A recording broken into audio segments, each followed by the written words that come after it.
इंसान की ये फितरत होती है कि जब भी वो कोई गलत कदम उठाता है तो उससे पहले एक षड्यंत्र जरूर बनाता है और अपने षड्यंत्र के तहत ये भरपूर कोशिश करता है कि अपने काम को अंजाम भी दे दे और कभी पकड़ा भी ना जाए।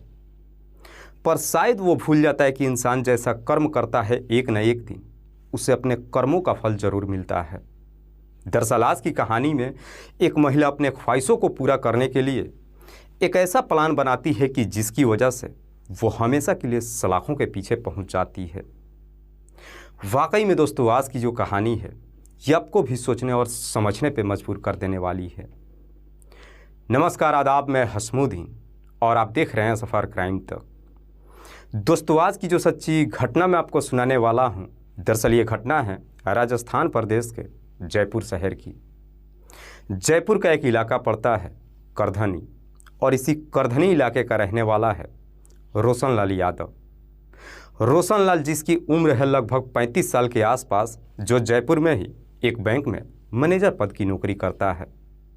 रोशनलाल के परिवार में उसकी पत्नी उर्मिला के अलावा 3 बच्चे हैं, जिसमें 2 बेटियां और 1 बेटा। रोशनलाल इतना पैसा तो जरूर कमा लेता है जिससे अपने परिवार की बेहतर तरीके से देखभाल करता है। बात कर रहा हूं मैं 19 सितंबर की रात्रि करीब 8 बजे के आसपास, जब रोशनलाल हर रोज के तरह बैंक से अपना काम निपटाने के बाद अपने घर के लिए निकलता है तो अपने घर से करीब 1 किलोमीटर दूर पे ही अपनी गाड़ी को तिराहे पर रोक करके एक सिगरेट की दुकान में जाता है और सिगरेट जला करके जैसे ही वो अपनी गाड़ी में बैठने की कोशिश करता है, सामने से स्कूटी पे सवार होकर के 2 लड़के आते हैं और रोशनलाल के ऊपर एक पर एक 2 गोलियां चला देते हैं, जिसकी वजह से रोशनलाल काफ़ी गंभीर अवस्था में वहीं पे गिर जाता है। पर गोलियां चलने की आवाज़ वहां पे मौजूद लोग जब सुनते हैं, इससे पहले कि कुछ समझ पाते, वो दोनों लड़के मौके से फरार हो जाते हैं। हालांकि वहां पे मौजूद लोग जब रोशनलाल को देखते हैं, उसकी पहचान कर लेते हैं और फिर रोशनलाल को उसी के गाड़ी में लेकर के नज़दीकी हॉस्पिटल में जाते हैं और साथ ही साथ इस बात की जानकारी रोशनलाल की पत्नी उर्मिला को दे देते हैं। इधर जब उर्मिला को मालूम चलता है, उर्मिला अपने 3 बच्चों को लेकर के हॉस्पिटल में जाती है और इधर हॉस्पिटल के अंदर डॉक्टर अपनी तमाम कोशिश तो करते हैं, लेकिन 2 घंटे के बाद रात्रि के करीब 11 बजे के आसपास आखिरकार रोशनलाल की मौत हो जाती है। मौत की खबर रोशनलाल की पत्नी को जब मालूम चलता है तो रोशनलाल की पत्नी और उसके बच्चे चीख चीख करके रोने लगते हैं। चूँकि ये मामला अब पुलिस का था, इसीलिए डॉक्टर इस बात की जानकारी पुलिस को दे देते हैं। पुलिस उसी रात को ही अपनी टीम के साथ हॉस्पिटल में जाती है और रोशनलाल की डेड बॉडी को अपने कब्जे में लेने के बाद उसे पोस्टमार्टम के लिए भेज देती है। और पुलिस जब इस पूरे वारदात के बारे में रोशनलाल की पत्नी उर्मिला से पूछताछ करती है कि क्या तुम्हें किसी पे शक है कि तुम्हारे पति की हत्या कौन कर सकता है, इस पर उर्मिला पुलिस वालों को जवाब देते हुए कहती है कि नहीं साहब, मेरा पति बेहद ही सीधा साधा इंसान थे, उनका किसी के साथ कोई झगड़ा तकरार भी नहीं था। पुलिस उर्मिला के ही तहरीर पे हत्या का मुकदमा दर्ज कर लेती है और फिर इस केस की जांच पड़ताल शुरू कर देती है। दरअसल पुलिस इस केस की जांच पड़ताल करते हुए सबसे पहले घटनास्थल पे जाती है और वहां पे लगे तमाम सीसीटीवी को चेक करती है, लेकिन इसमें भी पुलिस को कोई भी ऐसा सबूत नहीं मिलता है जिससे पुलिस अपराधियों तक पहुंच सके। चूंकि मामला एक बैंक कर्मी का था, इसीलिए पुलिस अब इस केस की जांच पड़ताल करते हुए उस बैंक में जाती है जिस बैंक में रोशनलाल नौकरी कर रहा था। बैंक के कर्मचारियों से जब पुलिस पूछताछ करती है तो इस पूछताछ में पुलिस को सिर्फ इतना ही मालूम चलता है कि रोशनलाल कई लोगों को कई लाख रुपए कर्ज दे रखा था। पुलिस को जब इस तरीके की जानकारी मिलती है तो पुलिस को लगता है कि शायद रोशनलाल ने जिन लोगों को कर्ज के तौर पर पैसे दिया था, शायद उन्हीं में से किसी ने रोशनलाल की हत्या किया होगा। इसीलिए पुलिस अब उन तमाम लोगों का लिस्ट बनाती है और बारी बारी से सबको थाने में बुलाती है, लेकिन इससे भी पुलिस के पास ना तो कोई सबूत मिलता है और ना ही कोई ऐसा अंश मिलता है जिससे पुलिस को लगे कि आखिरकार रोशनलाल की हत्या किसने किया है। लगभग 1 दिन का जब समय गुजर जाता है, आखिरकार 20 सितंबर को पुलिस अब अपनी टीम के साथ उर्मिला के घर पे जाती है और रोशनलाल के बारे में उसके पड़ोसियों से पूछताछ करती है। तो पड़ोसी पुलिस वालों को बताते हैं कि साहब रोशनलाल के ही पड़ोस में रहने वाला एक व्यक्ति है जिसका नाम है उमेश शर्मा। दरअसल कुछ महीने पहले रोशनलाल का उमेश से झगड़ा तकरार हुआ था और करीब 4 महीने पहले उमेश शर्मा अपना यहाँ का मकान खाली करने के बाद मानसरोवर में चला गया है। हालांकि पुलिस जब पड़ोसियों से इस झगड़े की वजह पूछताछ करती है तो पड़ोसी इसका सही तरीके से जवाब नहीं दे पाते हैं। चूँकि इस केस में पहला नाम उमेश शर्मा का निकल करके आता है, इसीलिए पुलिस कोई चांस नहीं लेती है और उमेश शर्मा से पूछताछ करने से पहले उसके मोबाइल नंबर का कॉल डिटेल्स के साथ साथ उसका लोकेशन भी निकालती है। हालांकि पुलिस जब लोकेशन को चेक करती है तो मालूम चलता है कि जिस वक्त रोशनलाल की हत्या की गई थी उस वक्त उमेश शर्मा के मोबाइल का लोकेशन उत्तराखंड का दिखाई दे रहा था और अभी भी उसके मोबाइल का लोकेशन उत्तराखंड का ही दिखाई दे रहा था।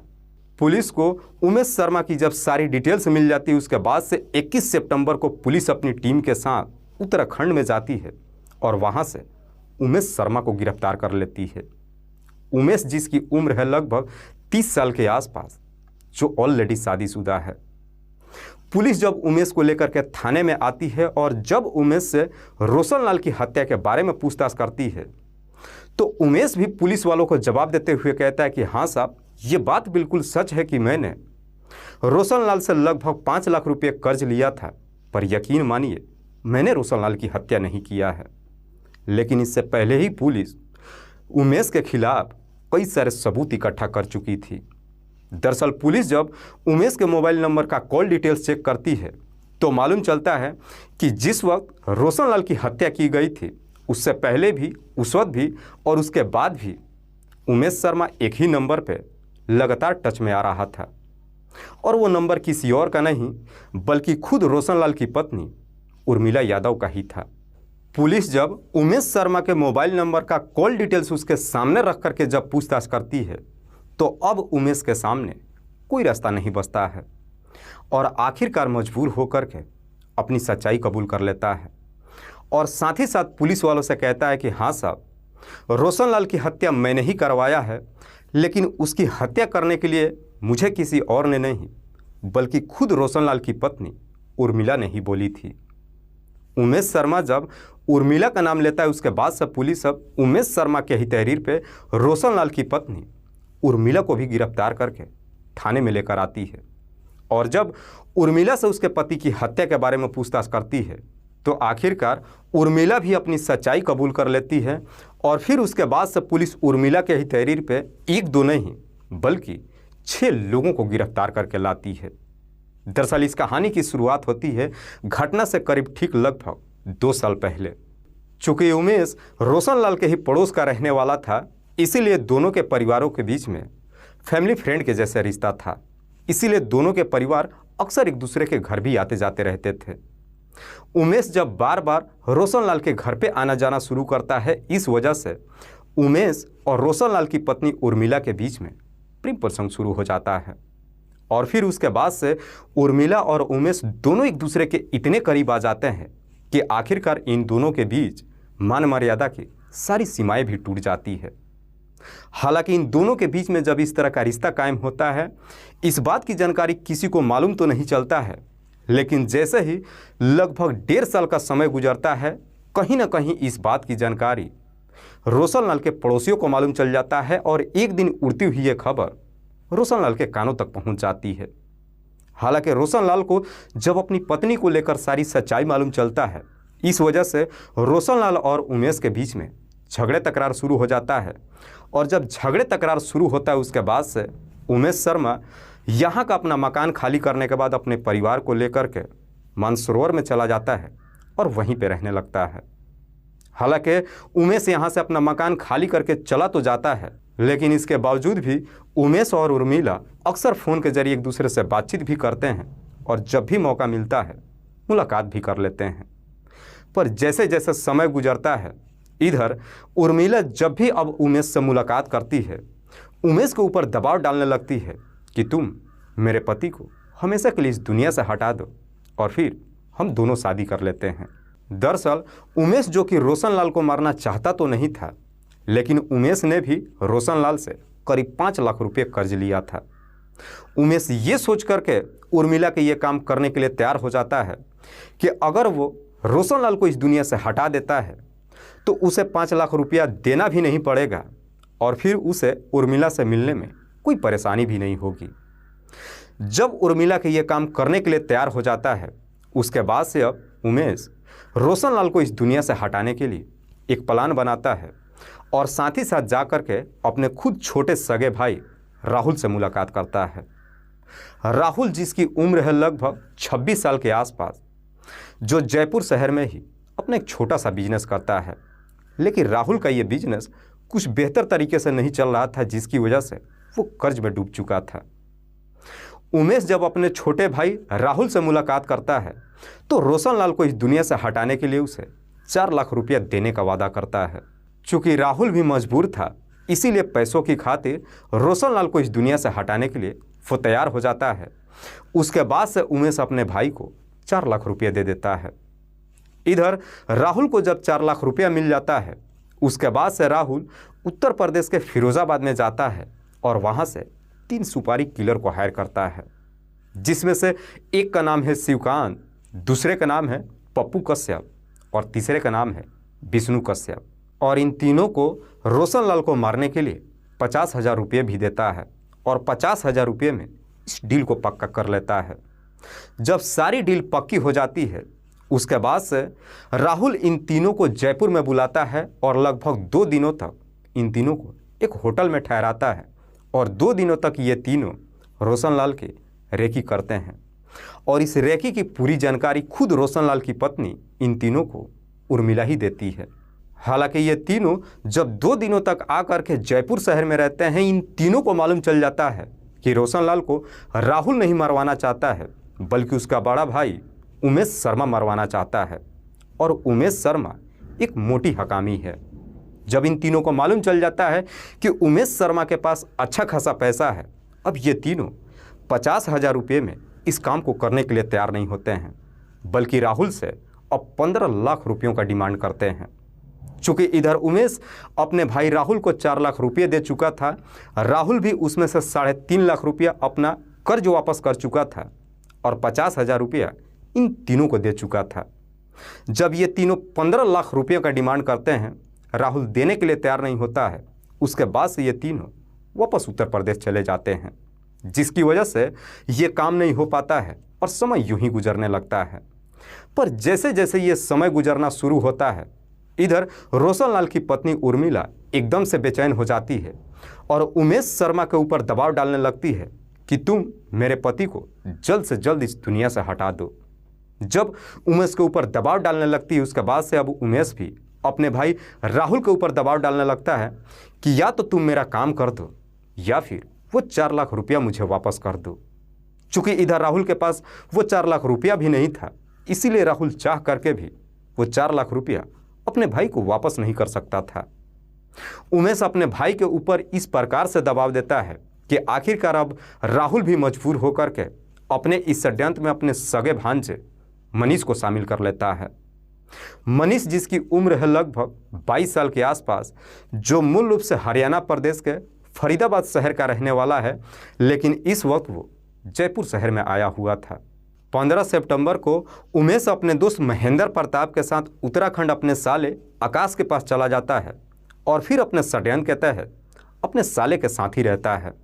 हालांकि जब अपने साले के पास उत्तराखंड में जाता है, अपने साले के साथ साथ अपने दोस्त को भी बता देता है कि आखिरकार वो उत्तराखंड में क्यों आया हुआ है। और जब उत्तराखंड में गए हुए उसे 2 से 3 दिन गुजर जाता है, 18 सितंबर को अपने छोटे भाई राहुल के नंबर पर फ़ोन करता है और उसे दबाव देते हुए कहता है कि अगर तुमने मेरा काम कल के कल नहीं किया तो सारा पैसा मुझे वापस कर देना। राहुल के ऊपर जब दबाव देता है, आखिरकार राहुल भी दबाव में आ जाता है और फिर 19 सितंबर को अपने सगे भांजे मनीष को स्कूटी पर बिठा करके रोशनलाल के घर से करीब 1 किलोमीटर दूर मार्केट के तिराहे के पास जा कर के बैठ करके और फिर रोशनलाल के आने का इंतज़ार करने लगता है। करीब रात्रि के 9 बजे के आसपास रोशनलाल जब अपनी गाड़ी लेकर के तिराहे पे पहुंचता है, गाड़ी को रोक देता है और फिर बगल की दुकान में सिगरेट लेने के लिए चला जाता है। पर जैसे ही वो सिगरेट लेकर के अपनी गाड़ी में बैठने की कोशिश करता है, राहुल रोशनलाल के ऊपर एक पर एक 2 गोलियां चला देता है, जिसकी वजह से रोशनलाल काफ़ी गंभीर अवस्था में वहीं पे गिर जाता है। उसके बाद से राहुल अपने भांजे मनीष को लेकर मौके से फरार हो जाता है। वाकई में उर्मिला जब ये पूरी कहानी पुलिस को बताती है, उसके बाद से पुलिस अब उर्मिला के ही तहरीर पे उमेश के दोस्त महेंद्र प्रताप, उसके साला आकाश और फिर राहुल ने जो 3 सुपारी किलरों को उत्तर प्रदेश से हायर करके लाया था, उन तीनों को भी गिरफ्तार करती है। साथ ही साथ राहुल को भी और उसके भांजे मनीष को भी गिरफ्तार कर लेती है। पुलिस जब इन तमाम लोगों को गिरफ्तार कर लेती है, उसके बाद से इन सबको जिला अदालत में पेश करती है, जहां से इन सबको जेल भेज दिया जाता है। दोस्तों, इस पूरी घटना के बारे में आप क्या सोचते हैं? आप अपनी राय हमें कमेंट बॉक्स में ज़रूर दीजिएगा। जाते जाते मैं आपको बता दूं कि कुछ मेरे व्यूअर्स हैं जो रोज़ाना मेरी इस वीडियो को देखते ही नहीं हैं, बल्कि अपना कीमती समय निकाल कर मुझे अपना प्यार भी देते हैं, जिनमें से एक का नाम है अजय कुमार। अजय कुमार जो अहमदाबाद शहर के रहने वाले हैं। दूसरे मेरे व्यूअर हैं जतिन मल्होत्रा। जतिन मल्होत्रा जो सिरसा हरियाणा प्रदेश के रहने वाले हैं। तीसरे मेरे व्यूअर हैं राजू पठान। राजू पठान जो कुवैत में रहकर के नौकरी करते हैं और वहीं से मेरी इस वीडियो को देखते हैं। चौथे मेरे व्यूअर हैं परदेसी राजा। परदेसी राजा जो कलाम नगर पनियहवा का रहने वाले हैं। लास्ट मेरे व्यूअर हैं फिरोज अलवी। फिरोज अलवी जो पुराना शहर बरेली उत्तर प्रदेश के रहने वाले हैं। मैं तमाम व्यूअर्स को तहे दिल से शुक्रिया अदा करता हूं। कल फिर मिलते हैं एक और नई सच्ची घटना के साथ। तब तक के लिए जय हिंद, जय भारत।